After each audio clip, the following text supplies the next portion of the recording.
Bueno, hermanos, vamos a pedirle al Señor su palabra para comenzar esta última reflexión.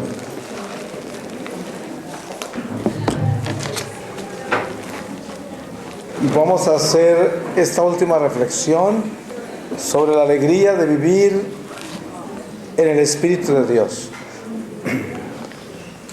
Les leo del Evangelio de San Juan, en el capítulo 6, desde el versículo 1, y dice: después de esto partió Jesús a la orilla del mar de Galilea, el de Tiberíades. Le seguía una gran muchedumbre porque veían los signos que hacía con los enfermos. Jesús subió al monte y se sentó allí con sus discípulos. Pronto iba a ser la Pascua, la fiesta de los judíos. Jesús, al levantar la mirada y ver que venía hacia él una gran muchedumbre, le dijo a Felipe: ¿dónde vamos a comprar pan para que coman estos? Lo decía para probarle, pues él sabía lo que iba a hacer. Felipe le respondió: 200 denarios de pan no bastan ni para que cada uno coma un poco. Uno de sus discípulos, Andrés, el hermano de Simón Pedro, le dijo: aquí hay un muchacho que tiene 5 panes de cebada y 2 peces. ¿Pero qué es esto para tantos? Jesús dijo: mandad a la gente que se siente. Había en aquel lugar hierba abundante, y se sentaron un total de unos 5,000 hombres. Jesús tomó los panes y, después de dar gracias, los repartió a los que estaban sentados, e igualmente les dio cuantos peces quisieron. Cuando quedaron saciados, les dijo a sus discípulos: recoged los trozos que han sobrado, para que no se pierda nada. Palabra de Dios. Pues, hermanos, nosotros como católicos tenemos una gracia, y la gracia es que si verdaderamente somos católicos, entonces tenemos la alegría de vivir, porque no se podría jamás creer y confiar en una persona que se llama católica, cristiana, y que no esté alegre. Es decir, hay momentos difíciles en la vida, y como dice el eclesiástico, hay un tiempo para llorar, un tiempo para reír, un tiempo para trabajar, un tiempo para descansar. Eso es cierto, es un ritmo que tiene la vida natural. Es como hay tiempos en que llueve, otros días en que hace sol, y todo varía en ese estado. Pero la alegría del corazón, el gozo del corazón, la paz en el alma, es algo que permanece y no se muda, porque eso es la presencia de Dios, a pesar de los tiempos, a pesar de lo que estemos viviendo nosotros. Por eso, ¿cómo podemos medir nosotros la presencia de Dios en nuestra vida? Por el nivel que tenemos de alegría en el corazón. Porque miren, usted puede participar en un funeral y se ha muerto una persona muy querida, pero si se ha muerto esa persona querida en la casa de fieles que viven con Dios y viven en el Espíritu de Dios, existe el duelo natural del desprendimiento de los seres queridos, que hasta el mismo Jesús lloró por Lázaro, pero dentro de un gozo y una paz y una esperanza, porque no se está tomando esto en el drama de haber perdido algo o a alguien, sino en el desprendimiento de alguien que ha pasado a una vida mejor. Y esa es la esperanza del cristiano. Nosotros vivimos con ese conocimiento y con ese gozo de que Dios tiene un plan para nosotros, y si nosotros somos creyentes y obedecemos a Dios, es un plan maravilloso. Por lo tanto, sin importar que estamos viviendo en nuestra vida, sabemos que está perfecto en Dios, y por lo tanto, ese estar perfecto en Dios nos da paz. Por eso, cada que se encuentre una persona católica que está confundida, atribulada, sin esperanza, sin gozo y sin paz, lo que hay que revisar no son los problemas que tiene en la vida, sino los problemas que tiene en el corazón. Eso es, porque cuando nosotros tenemos a Cristo de verdad en nuestro corazón, vivimos lo que yo hablaba ayer sobre la ira de Dios con relación a la montaña cultivada y a la montaña árida, erosionada. ¿Por qué razón diríamos nosotros que una persona que está cultivada en las virtudes y que se cuida de obedecer a Dios y que busca el bien en todo y que busca siempre la verdad y que se asegura de caminar con Jesús y de que tiene la esperanza de que va a trascender esta vida temporal y es eterno realmente desde ahora, no después si acaso, sino de verdad desde ahora, entonces esa persona tiene centrada su vida en Dios y por lo tanto está llena de esperanza y tiene gozo.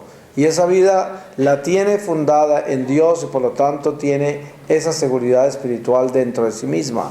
Y dentro de todo esto se encuentra esa esperanza de la alegría en Dios, que es lo que nos lleva a vivir una verdadera fe. Porque de lo contrario, entonces nosotros ¿en qué estamos? Si un ser humano se dice ser católico, ser cristiano, pero las pruebas de la vida lo derrumban en una forma tal que cada que las cosas salen mal, se pierde la paz, el gozo, se pierde el entusiasmo y la esperanza. Eso no es fe, eso no es Dios en el corazón, y por eso la alegría de ser hijo de Dios, la alegría de vivir en el Espíritu Santo, es ese descanso que trae el Señor, ese consuelo que trae la presencia de Dios en nuestra vida. Así de que nosotros somos llamados a ser esos hijos alegres del Señor. No tenemos por qué estar por ahí exhibiendo una cara de limón, ¿cierto?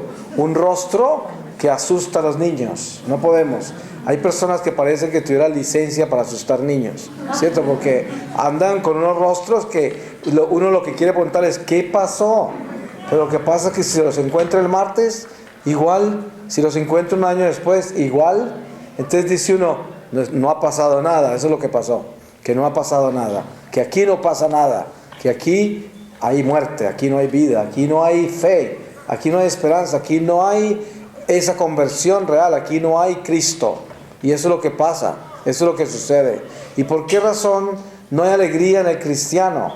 Porque el cristiano, cuando no es verdaderamente de Cristo, sino que es cristiano por conveniencia, y cuando le salen las cosas bien ama a Cristo, y cuando le salen mal duda de Cristo, entonces ese que es así no puede llevar esa auténtica alegría. Esa alegría no es la que no se muda, sino la que cambia todo el tiempo, porque no es alegría, es una euforia que produce el placer de obtener el deseo, lo que lleva el deseo como bandera. Entonces, para que nosotros podamos estar conscientes de en qué andamos y quiénes somos, tenemos que medir este nivel de alegría en que vivimos. Porque si nosotros le pusiéramos a esto un metro por dentro para medir cómo andamos, entonces mídase la alegría que hay en su vida, el gozo y la paz. Y esa es la cantidad de Cristo que tiene por dentro. ¿Sí? ¿Cuánto gozo, cuánta paz tiene adentro? Esa es la cantidad de Dios que ha logrado usted asimilar. Y lo otro que no tiene de gozo y de paz es lo que no tiene de Dios. Y eso es lo que tiene que empezar a llenar, porque Dios nos llama a llenarnos de Él para que podamos tener vida eterna. Si nosotros no nos llenamos de Dios al final de esta vida, ¿qué va a pasar de nosotros si Él es la vida? Y en este momento podemos decir que hay personas que viven completamente en la oscuridad del desamor y pudiéramos decir que están muertos. Usted sabe que el Señor nos enseñó a nosotros de que el que está en pecado está muerto. Y por eso para nosotros vivir la resurrección con el Señor tenemos que morir al pecado. Eso quiere decir vivir. El que muere al pecado vive. El que vive en pecado está muerto. Ni siquiera es que se vaya a morir, es que ya se murió.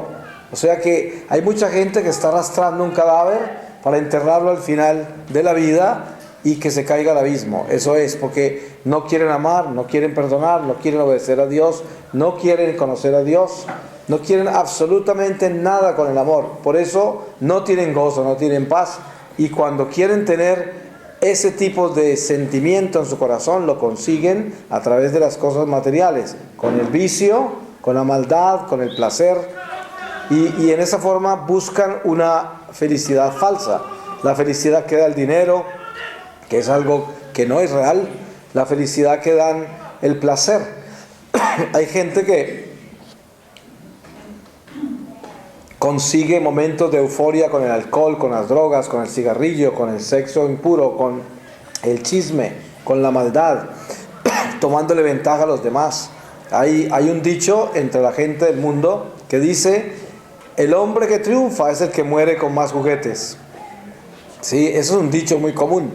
entre el materialismo, ¿no? La gente dice el triunfo del hombre es el que más juguetes tenga al morir. Juguetes se llaman todas las cosas extraordinarias materiales, ¿cierto? Para un niño los juguetes son esos carritos chiquitos y las muñecas para las niñas, pero cuando crecen los hombres, entonces esas muñecas se vuelven personas y esos carritos se vuelven automóviles ya grandes y todo cambia, pero sigue igual. Son juguetes y todo sigue siendo un juego, porque no hay espíritu ni hay amor. Entonces la vida toda continúa igual como empezó, pero sin crecer. Como dice San Pablo, cuando éramos niños pensábamos como niños, jugábamos como niños, comíamos y dormíamos como niños. Pero ahora que somos adultos tenemos que pensar, actuar, dormir, levantarnos, comer como adultos. Y esto es lo que nos falta a veces. El crecimiento que nosotros vivimos de repente no es crecimiento, sino que es un atrofiamiento. Estamos atrofiados, no hemos crecido, nos quedamos tomando leche toda la vida y estamos muy viejos para tomar leche. Entonces ya es como algo anormal. Es como si encuentra uno a una persona que está tomando leche y tiene 50 años y no ha podido tomar alimento sólido. ¿En qué anda esa persona? Pues está enferma. Debe tener una enfermedad muy grave, ¿no es verdad? Una persona que no puede comer ningún alimento sólido, tiene que alimentar de líquidos, y el líquido que más fuerza le da es la leche, y quién sabe qué otro líquido, y eso es lo que lo sostiene, está enferma, ¿no es verdad? Entonces eso pasa con las personas que no se comen el alimento sólido del Espíritu. El alimento, en el principio, la iglesia nos lleva a descubrir el pecado, a confesarnos de ese pecado, a reconocer ese pecado, a buscar ese arrepentimiento, a buscar esa amistad con Dios, a buscar esa amistad con el prójimo, a tratar de ser buenos con el prójimo. Y es toda esta catequesis que nos va edificando para enseñarnos a ser buenos. Pero llega un momento en que ya se acabó esa catequesis, ya tengo que saberla. Cuando yo me voy a confesar, Padre, ¿será que matar es malo? Pues yo no voy a hacer eso. Yo voy a decir, me acuso que maté. Porque ya yo me conozco esa catequesis. Ya yo no voy a que me enseñen el catecismo en la confesión. Y hay personas que siguen tomando leche toda la vida. Yo conozco gente que está viviendo en pecado mortal y me preguntan, ¿qué pensará el Señor de yo pues estar viviendo así como vivo, que es una situación, y salen toda la filosofía de por qué viven así? Y vienen a consultar algo que saben desde niños que es pecado, porque siguen tomando leche, no rehúsan comerse el alimento sólido, que es vivir de la verdad. Vivir de la verdad es consumirse esa verdad entera y saber qué es lo que tengo que hacer, y vivir de acuerdo a lo que sé, y no tratar de pretender que no sé lo que ya sé. ¿Eso cómo se llama? Eso no se llama inocencia, se llama ignorancia. Hay gente que dice, ay, ¿sabe por qué hicieron eso? Porque eran ignorantes los pobres. Casi que como están diciendo como que la ignorancia es una virtud. Así de torcido andamos. Es que estaban practicando magia, le leyeron cartas, fueron donde un psíquico, es que hicieron numerología, es que practicaban yoga, porque pues por ignorancia. Pues claro, porque son ignorantes, porque ignoran lo que saben. Ignoran lo que saben, ese es un ignorante. El que comete un error sin saber que era un error, ¿cómo se llama? Inocente. ¿Cierto? Claro. Porque ¿por qué se necesitan 3 condiciones para que un pecado sea pecado grave, mortal? Porque tiene que tener conocimiento pleno de esa causa, intención plena, y actuar sobre ella. Ese es un pecado, de verdad, ¿cierto? Entonces, si una persona sabe que algo es pecado, en alguna forma lo podría llamar inocente. Se llamaría ignorante si lo comete. Es un ignorante. Entonces, un ignorante no quiere decir que está libre de lo que hizo. Al contrario, un ignorante es el que está totalmente culpable de lo que hizo. Por eso lo llaman ignorante, porque ignoró. Pero vivimos tan torcidos con la moral y con la verdad que supuestamente estamos llamados a vivir, que la ignorancia se convirtió en virtud.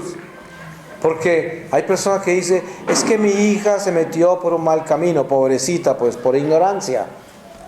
Entonces, ¿qué quiso decir ese pobrecita por ignorancia? Como si fuera inocente, ¿no es verdad? Entonces, ¿cuál inocencia? Dicen, practican yoga en la parroquia, es que son ignorantes y por eso hay que educarlos. No, es que no sepan, y no es que necesiten educación.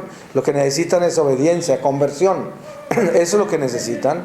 ¿Y por qué razón entonces no hay alegría de vivir nuestra fe? ¿Por qué no hay paz? ¿Por qué no hay gozo? Porque no hay obediencia. Claro, ustedes se han dado cuenta que yo me acuerdo muy bien cuando el Señor me mostró a mí por qué razón yo viví toda la vida triste, a pesar de que viví momentos que me debían haber vuelto alegre. No, nunca disfruté nada. ¿Y por qué fue eso? Porque desde que perdí la inocencia quedé triste. Quedé triste, mi alma quedó triste. Nada la podía aliviar, nada. ¿Y cuál fue la tristeza? Perdí al Señor, perdí el Espíritu Santo en mi corazón que me había dado Dios desde el bautismo. Y lo perdí, y yo lo buscaba por todas partes y nada me alegró la vida, hasta que el Señor me rescató. Y comencé otra vez a despertarme a esa alegría, a ese gozo, a esa realidad espiritual de que todo está bien mientras yo me porte bien. Todo está mal si me porto mal. Es muy sencillo. Uno puede construir un infierno en la tierra o puede construir el cielo en la tierra. Depende de nosotros. Y ese cielo en la tierra es Jesucristo en el corazón. Porque Él es el cielo. ¿Usted quiere saber a qué sabe el cielo? Pruebe a Jesús.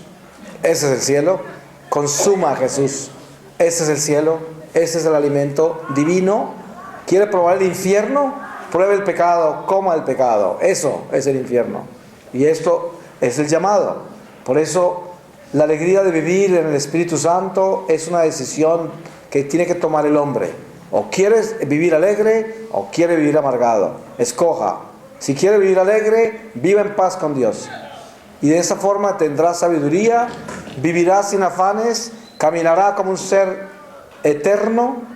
Dejará de ser esclavo de esta temporalidad y mortalidad, y a pesar de vivirla, la vivirá en un estado transformante, porque el Espíritu debe transformar.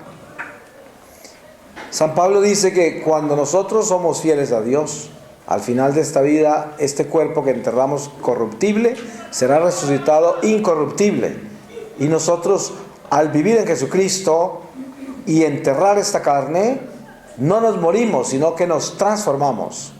Y esto debe estar muy claro en el corazón, porque si nosotros tenemos eso absolutamente claro en el corazón, ¿qué tenemos?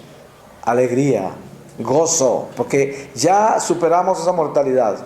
Y ya no somos esclavos de la muerte, no somos esclavos del dolor, no somos esclavos del sufrimiento, no somos esclavos de la angustia, no somos esclavos de la duda, no somos esclavos del hiperactivismo, porque no tenemos afán.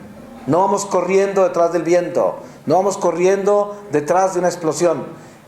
En los años 60, estaba de 15 o 16 años cuando vi una película que era producida en Londres por hippies, ¿no?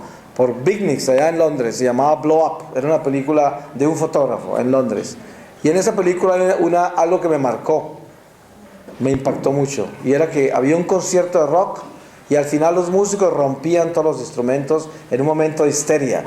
Y el público gritaba y se ponían todos también histéricos. Y luego lo que iba a pasar al final es que el guitarrista que quedaba con un pedazo de su guitarra, que era el cuello de la guitarra, era como el trofeo de toda la destrucción, la iba a lanzar al público y el que la tomara ese como que se llevaba un premio, que era un pedazo, un escombro de una guitarra, un escombro de un momento de histeria. Y entonces todo eso, y todo eso era dentro de una pantomima, como sale ese cuello de guitarra en cámara lenta y da muchas vueltas y cae en la mano de alguien que sale corriendo y todos salen detrás de él tratando de quitársela y se golpean y se buscan, y al final queda este hombre con ese cuello de guitarra solo, corriendo, sudando en una calle, y cuando mira que nadie lo está persiguiendo, bota el cuello de guitarra y sigue caminando despacio. O sea, ¿saben qué es eso? A mí me impactó mucho, pero ¿por qué era eso? Esa es la vida del hombre que sigue detrás de las cosas materiales. Eso es exactamente eso. Porque lo que yo hablaba ayer, cuando esa gente que está totalmente adicta a comprar cosas y llegan a los centros comerciales y van todos emocionados a comprar algo, que es lo último que seleccionaron para disfrutar, lo compran, van todos alegres hasta la compra, y cuando salen del almacén ya salen aburridos. Ya tienen lo que querían, sí, ya hasta quisieran botar lo que compraron, porque ya no tiene fuerza. Tuvo fuerza hasta que llegó a la compra. ¿Qué diferencia hay de eso con la fornicación? ¿Qué diferencia hay de eso con la masturbación? ¿Qué diferencia hay de eso con el chisme? Que uno habla mal y después de que habló y se conectó, el chisme ya no dice, ya siente uno que pasó algo malo y ya lo hizo y ya lo dijo y espera las consecuencias, ¿no? Y está uno esperando, ojalá que no se van a dar cuenta, ojalá que no sepan que yo fui el que dije, porque ya ese momento de euforia, de histeria para llegar ahí, eso ya pasó en el momento que se consumió y lo que sigue es un abismo, una soledad, una incertidumbre, algo que no es bueno. Y por eso la alegría de vivir en el Espíritu Santo, la alegría de ser de Dios, es precisamente no perseguir el viento, no ir detrás de las cosas banales, no ir detrás de las cosas que perecen, no ir detrás de coronas que fallecen, que se marchitan, cosas finitas. Hay que ir detrás de lo que permanece. Dios no se muda, no se muda. Dios está ahí, permanente, nunca se va. Entonces, ¿de qué me voy a aprender yo? ¿Del cuello de la guitarra rota? No, yo me voy a aprender de Dios. Ese es mi puerto seguro. Jesucristo, mi príncipe de paz, el puerto de la esperanza, el único que ha vencido la muerte. Ustedes se han dado cuenta en este mundo de héroes. Hoy, en este momento de la vida, podríamos nombrar 20 personas extraordinariamente importantes. Los más ricos, los más famosos por sus talentos, quién sabe cuántos, que son estrellas en este momento. Todos, uno tras otro, desfilarán para el cementerio, todos. Ninguno sale de allá. Solo uno pasó en desfile para allá y salió. Y ese se llama Jesús. El único héroe. ¿Cuál debe ser mi camiseta? La que yo llevo, mi bandera. Se llama Jesús, porque es mi héroe. Es el único que ha salido de la tumba. ¿A quién más voy a seguir yo? ¿A los que se enterraron allá con todos sus tesoros y no salieron? A esos no los sigo yo. Esos no son mis héroes. Para mí no. Yo no me pongo esas camisetas. Yo no tengo esa bandera. Yo no sigo la muerte. Sigo la vida. Por eso la alegría de vivir está en la vida. Y la única fuente de vida se llama Jesús. Eso es. Entonces ahí está la vida nuestra. Pero para tener y llenarnos de esa vida, tenemos que obedecerle. Porque ya sabemos, creer no es suficiente. ¿Cuánta gente viene a la iglesia porque cree? Sabe que ahí está Dios, cree, pero no obedece. Entonces, ¿de qué sirve? Eso es igual que el demonio. Somos como demonios cuando vivimos así. Porque usted que se gana con venir a la iglesia y está en pecado mortal y está ahí todo desordenado y está haciéndole culto al mundo y hace toda una cantidad de cosas desordenadas y viene a la iglesia y entra en éxtasis porque siente la presencia de Dios y sabe que está ahí, pero no le obedece. ¿Cuál es la diferencia entre usted y el diablo? Nada, son iguales. El diablo también cree en Dios, pero no le obedece. ¿Ustedes se han dado cuenta del diálogo entre Jesús y los demonios? Cada que él tenía que hablar con ellos porque estaban poseyendo un ser humano. Y había un diálogo entre Jesús y los demonios. Siempre le decían, ¿por qué tenías que venir? Hijo del Altísimo, yo sé quién eres. No es el tiempo todavía, ¿qué te hemos hecho? Así le hablaban los demonios a Jesús.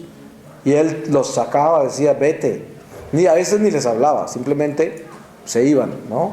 Y esto es lo que debemos entender, que para que nosotros podamos medir el nivel de fe en que estamos y cuánto tenemos de Dios en el corazón, tenemos que medir el nivel de gozo que hay en nosotros. Gozo verdadero, paz. Si no hay eso, cuestiónese profundamente. Si usted es un ser aburrido, un ser agotado, una persona que pierde la fe con facilidad, una persona que se vuelve inquieta con nada, que vive de afán, que parece que no ha alcanzado las cosas y como que se le está acabando el tiempo, usted está muerto, usted no está vivo, usted es un cadáver.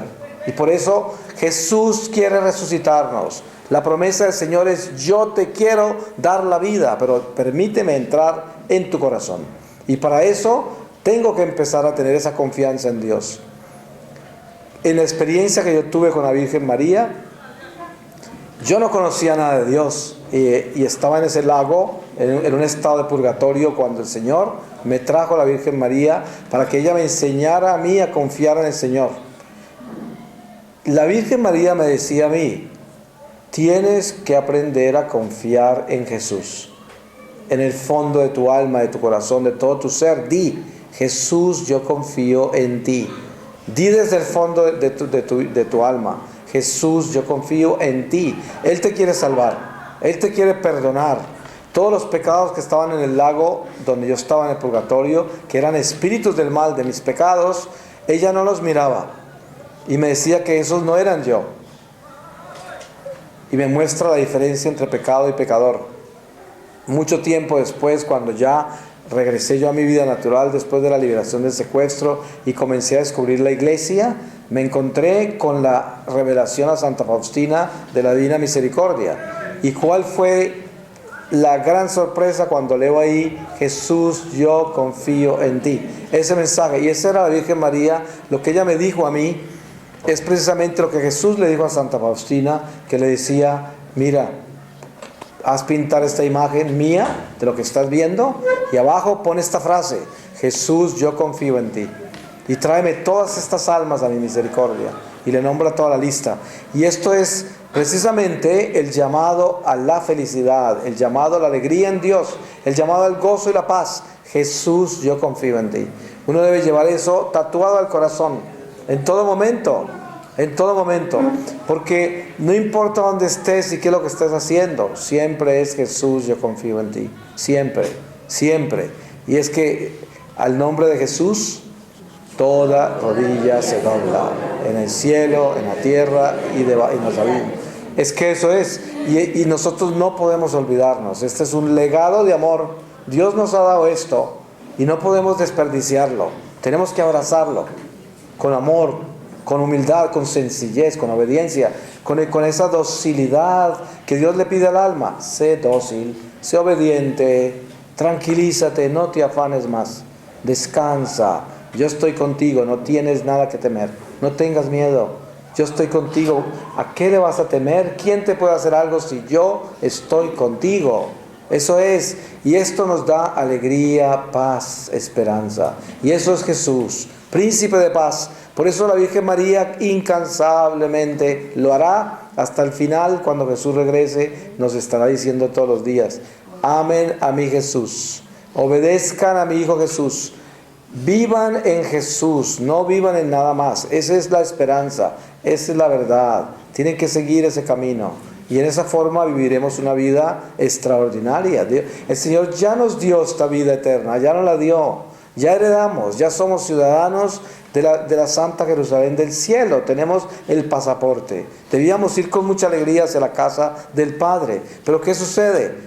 Nos hechizamos con todas estas vitrinas. Estamos a toda hora hechizados y perdemos la paz porque en el hechizo queremos conquistar lo que nos hechizó. ¿Y nos hechiza qué? Nos hechizan las ilusiones y fantasías de un mundo que fluye en una forma increíblemente rápida y que nosotros tratamos de detenerlo en medio del camino para poseerlo, cuando es algo que está flotando y volando también y soplando como el viento. Es algo que no hay necesidad de tomarlo ni de poseerlo.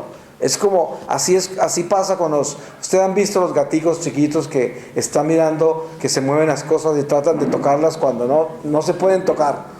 Pero están tratando de hacer eso, ¿sí? Y eso es lo que nosotros hacemos, parecemos esos gaticos, estamos tratando de coger todo, de tocar todo, de poseer todo, de tomar todo, de disfrutar todo, cuando debemos quedarnos quietos. Hay que seguir tranquilo, navegando por acá y no enredarse con nada de eso.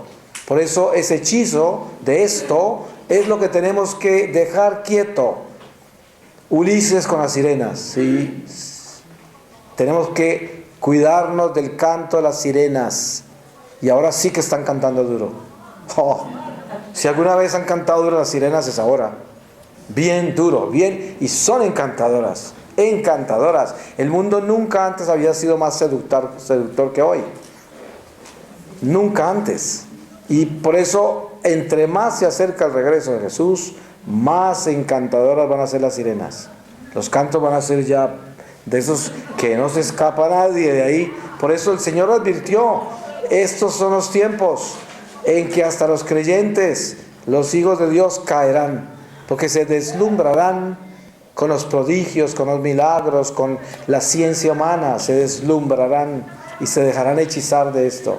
Y precisamente ese es el llamado a vivir la alegría de Dios, es la coherencia. Yo tengo que caminar y no dejarme distraer de nada. Es como la niña que conserva su virginidad. le toca caminar por un mar de espinas y la conserva. Y al final se vuelve natural ser virgen, porque es una persona que no negocia su virginidad. Yo le he dicho a la gente, ¿usted cree que la virginidad se puede discutir? El que discute la virginidad puede terminar perdiéndola, porque llega alguien con un argumento más fuerte y lo tumba. Hay cosas que no se discuten. Es como discutir nuestra fe. A veces encuentro yo en los aviones, en alguna parte, gente con doctrinas raras, con cosas extrañas, y quieren que yo discuta la fe con ellos. Y yo simplemente les digo, mire, yo soy católico, yo creo en Jesucristo, yo respeto lo que usted crea, lo que usted piense, pero yo mi fe no la discuto con nadie. Porque es como si alguien viene y me dice, hablemos de tu mamá, a ver, y tu mamá quién es, o qué, ¿cómo va a discutir a mi mamá con otro? ¿No? Digo, ¿cómo así? Yo no discuto a mi mamá con nadie. Ese es un argumento que no lo tengo con nadie. Y tampoco voy a discutir mi virginidad. ¿Qué tal un hombre llega y le dice a una niña de 15 años virgen, le dice, siéntate, hablemos de tu virginidad? Entonces la niña dice, bueno, ¿cuánto le dura esa virginidad? Media hora por ahí, más o menos, ¿no? Porque, ¿cómo va a discutir la virginidad? Eso no se puede discutir. ¿Y cómo va a discutir yo la verdad que tengo en mi corazón? No puedo. Yo me acuerdo cuando salió ese libro, El Código de Da Vinci, y habían emisoras católicas. A mí me entrevistaron varias veces, se llevaron gran sorpresa, porque habían emisoras católicas, periódicos católicos, estaciones de televisión tan prestigiosas como WTN y muchas otras gentes así, supuestamente tan católicas y tan versadas y tan espirituales. Yo les decía, un momento, si viene alguien al parque de mi barrio y viene a hablar mal de mi mamá y mi papá y cobra $20 para que yo vaya allá, entonces yo pago esa etiqueta y voy a que hable mal de mi mamá. Dice, ¿hasta dónde nos hemos vuelto retardados mentales nosotros? ¿Cómo vamos a discutir semejante ridiculez y ponerla como un tema interesante y discutirlo en radio católica y discutirlo en esto? Terminan todos los católicos yendo a ver la película por todo el interés y la polémica que despertaron en algo absurdo. ¿Cómo voy a ir yo donde están hablando mal de mi familia y pagar encima de eso? Es decir, alguien escribió un libro para calumniar a mi papá y a mi mamá y yo soy el primero en comprarlo. ¿Han oído ustedes algo más absurdo que eso? Eso es lo que yo me refiero a discutir la virginidad. No se puede discutir la virginidad. Nosotros, para mantener el gozo y la paz, debemos estar en Dios y en paz, ¿cierto? Porque el que tiene a Dios tiene la paz y uno no tiene por qué negociar eso. Alguien le va a decir, ay, mira, es que rezas ya mucho, es que es demasiado eso. Te volviste una persona rara, ya no disfrutas la vida, ya no te podemos ni invitar, porque cualquier palabra que sale, todo es de Dios. Tampoco, no puedes exagerar. ¿Quién está hablando ahí? Pues el diablo, ¿no? Es como, ¿qué le dijo Jesús a Pedro? Atrás de mí, Satanás. ¿Y por qué? Pedro no era el diablo, pero el diablo habló a través de Pedro. Y le dijo, tú hablas como hombre. ¿Y a qué se refiere Jesús con eso? Pedro era un hombre bueno, no estaba en pecado mortal, pero nos mostró esa fragilidad que tenemos nosotros como criaturas, de que el espíritu del mal puede en un momento dado interceptarnos y hablar a través de nosotros. Y eso tenemos que tenerlo claro. Por eso es que jamás se puede poner uno en un territorio de argumento. Nunca. San Pablo dice, ojo con los argumentos. No argumenten, no discutan nada. Y no se enreden en genealogías y en cosas de esas. No hay necesidad. ¿Para qué hablar de eso? Eso es pérdida de tiempo. Nosotros nos vamos derecho en la humildad, en la santidad, en la sencillez. Y esa es nuestra vida cristiana. El cristiano que más paz tiene y más gozo es el cristiano más sencillo. Cuando yo hablo de sencillo, no quiere decir que uno, para ser sencillo, le toca vivir por allá en una cueva sin ropa, ¿no? Mirando el mundo con binóculos a 20 kilómetros, no. Al contrario, cuando somos verdaderos hijos de Dios, somos gente productiva. Y todo lo que Dios nos dio como talento lo ponemos al servicio de la humanidad. Al servicio, para eso estamos acá. Qué lindo que seamos creativos, que podamos producir muchas cosas, muchas ideas para que se beneficie la gente, en cualquier nivel, de cualquier talento, para el bien de la humanidad, para la gloria de Dios. Y Dios nos ha dado el mundo material para administrarlo nosotros. Para eso nos lo dio, ¿Quién le puso nombres a los animales? Adán y Eva, ¿cierto? Adán le dijo, ponle nombres a esos animales, ¿sí? ¿Por qué? Porque Él se los dio. Él se los dio. Y le dio toda la creación, mire, estas hierbas, estas frutas, todo esto para que la coma, para que viva. Esto es suyo, se lo doy. Y mire todo lo que hicimos con eso. ¿Y qué sucede? Que cuando nosotros somos bautizados en Cristo, Cristo nos regresó al estado original. Ya nos devolvió al paraíso, aunque no estamos en la plenitud de Él, porque estamos en el vientre todavía de la carne y no hemos nacido la plenitud del Espíritu, que era lo que le decía Jesús a Nicodemos: tienes que nacer de nuevo en el Espíritu. Y él no entendía, porque como no tenía el Espíritu Santo, decía, ¿cómo puede un hombre viejo regresar al vientre de su madre? Bueno, pero ya nosotros sabemos que a qué se refería Jesús. Estamos acá en el vientre de la carne, el alma como un bebé, y apenas está preparándose para nacer